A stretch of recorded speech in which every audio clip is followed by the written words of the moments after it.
ta, ya kirayi mahaifanta su kai kuɗi don fansarta. Ƙarshe dai ya kashe ta, shi da kai na ya furta. Mahukunta don Allah a bakin baiwar Allah, ayi hukunci mu kalla. In akai bainar jama'a ba wanda zai daɗa sakewa. Ina wannan magana domin mai adalci, ba za na manta Hanifa ba. Tafiyar sama sai jirgi, tafiyar ƙasa sai mota, duniya gun neman ta a basan da kar ai gaggawa.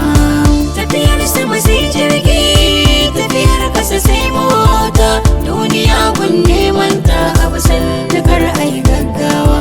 Shugabanni dan Allah, dan darajar manzon Allah, kar ku biyewa wata daula, ku taimaki bayan Allah, ku tuna ran tsayuwa jumla da zamiyo a gaban Allah. Ku rika yi mana adalci, ku kula da hakkin talakawa. Duniya gun neman ta a basan da kar ai gaggawa. Dan uwa na roƙe ka, shawara ce zan baka, ka duba Allah da manzanka, kar ka duban bayanka. Kafu wani ko ya fi ka, Allah in ya baka ya baka, in ya hana ba mai baka, to me ya kai ka ga gaggawa. Tafiyar sama sai jirgi, tafiyar ƙasa sai mota, duniya gun neman ta a basan da kar ai gaggawa. Ga misali zan baka, in manomi ya shuka sai jira ta fito duka, ya yi fure ya yi maimaka, tun ruwan sama na sauka har a zo lokacin kaka.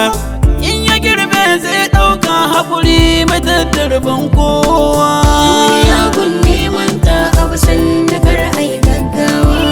Lafiya ita ce jari, in ka bi ta cikin tsari, wanda yin dogon buri, kana kan ka shiga sharri. Yi kokari kai alkhairi, sai hana ka shiga gari, ran da kan mutu halin kashi za ya bi ka kushewa. Tafiyar sama sai jirgi, tafiyar ƙasa sai mota, duniya gun neman ta a basan da kar ai gaggawa. Wanda duke zalunci ko kuma su ta'addanci, ko a birni ko ƙauye, ko gida ko daji, in ka kashe wani da hannunka dan kiyama zai bi ka, yana faɗin me na yi maka. Laifukansa da ya aika duka zai dawo kanka, za a haɗa maka har naka. Ɗan uwa in ka gane tokar ka cuci ɗiyan kowa. Tafiyar sama sai jirgi, tafiyar ƙasa sai mota,